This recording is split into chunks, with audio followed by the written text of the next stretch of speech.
Top 10 reasons to go carnivore. I'm going to start these. I'll kind of organize these by benefit. So, the first benefit is optimal health and longevity. Carnivore may very well be the optimal human diet for longevity, for a lot of the reasons that we've talked about up until this point. But I'll give you 4 more specific benefits that you get from being on the carnivore diet. Number 1, you're going to reduce inflammation, right? And this is sort of a corollary to point number 2, that you can reduce autoimmune disorders. You're also going to reduce blood sugar. That's number 3. And number 4 is mitochondrial health, right? So if you have healthier mitochondria, if you have lower blood sugar, if you don't have autoimmune responses, all of those things are going to add up to reduced inflammation. So let's break a couple of these down. Obviously, lower blood sugar, you're not eating carbohydrates, you're not spiking your insulin, you don't have blood sugar releases. Steak and the foods that we would eat on a carnivore diet, especially done properly, a carnivore diet is a high fat diet. It is a ketogenic diet by nature. So we're eating fatty cuts of meat. Those things take a long time to digest. And so that energy absorption and it basically occurs at a slow trickle, sort of like a drip, rather than eating a bowl of rice and having this sudden surge of nutrients and sugar in your bloodstream, right? Every carbohydrate, whether it's good or bad, I say good or bad, like good carbs, bad carbs, air quotes, they're all broken down into sugar. That is the usable substrate for carbohydrates. Like you don't flood your bloodstream with complex carbohydrates. They're just complex because it takes longer to break them down into sugar, but eventually they are always broken down into sugar. Whether I'm carnivore or not, I believe for longevity that we want to burn as little sugar as possible over our lifetime. And obviously carnivore helps us do that. Just looking at notes here. So reduce blood sugar, no more autoimmune issues. Maybe I shouldn't say no more, but reduced. And so this is a really interesting thought process. I got this from Dr. Anthony Chaffee. He is Plant Free MD. If you want to check him out, he's a great resource if you're interested in more on carnivore diet. But if we think about what an autoimmune disorder is, we've thought that, as the name implies, auto, self, immune, that we're attacking our own cells, right? In reality, what's happening is, and here's how we test this, if you remove the offending molecules, then the immune response and the symptoms stop, right? So let's just say I'm eating oats and they have phytates, or if I'm eating spinach or kale and the oxalates are causing an autoimmune response, and then I stop eating kale, I remove the oxalates, now my body is no longer producing an immune response.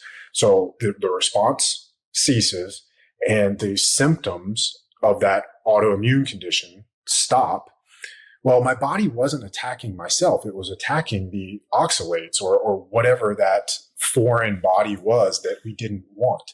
Now, my cells, some of them, whether it was joint pain or skin irritation, whatever it was, those cells were basically collateral damage in the immune response, right? So if you remove the offending molecules and the response and the symptoms stop, then the body wasn't attacking itself. It was attacking an invader or what it thought was a threat or what actually was a threat. So this tells us the body isn't attacking itself. That's really important, and it could change our complete treatment paradigm on autoimmune disorders. So just keep that one in mind as well. That's another great benefit for going carnivore. So we got reduced inflammation, that's 1, reduces autoimmune disorders and issues, that's 2, reduces blood sugar, that's 3, and improves mitochondrial health, that's 4. Now, next benefit or next group of benefits, I'm going to say is ketogenic benefits, right? So all of these are sort of benefits that you would experience by being on a ketogenic diet. And again, carnivore done properly is a ketogenic diet. We want about 75 to 80% of our calories coming from fat. You're going to get smooth, even energy, right? That's number 5. Number 6 is mental clarity, cognitive function. Number 7 is unlimited energy, right? I'll break that one down too. But smooth and even energy, we talked a little bit about this. It's kind of part and partial with reduced blood sugar and not having those spikes. You get that slow trickle of fat, fat being a much slower burning fuel source. And when you're a carnivore, just like with any keto diet or most, you don't feel hungry. You don't feel like you have to eat. So, that smooth and even energy is a huge benefit, as well as mental clarity. It's well documented that the ketogenic diet supports focus, clarity, cognitive function. As I told you earlier, the brain prefers ketones over sugar. If you put if both are present, it will burn preferentially the ketones. So that tells you a lot right there. It's not a secondary, it's not a reserve fuel source. It is preferred by the brain. And I'll also say the next benefit of going keto, final one here, number 8, is lifestyle. I think, for me personally at least, it's easy, it's fun, it's delicious. I get to eat steak and eggs and bacon. I love those foods. I have always done well on a higher protein diet. I enjoy those foods. I like eating them. It works for me.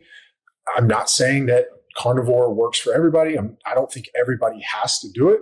I think nutrition is a very individual thing. And I would encourage you to do some experiments. If you have beliefs or disbeliefs, could you suspend them? Can you challenge what you think you know, what you think you believe, and try something that could be better?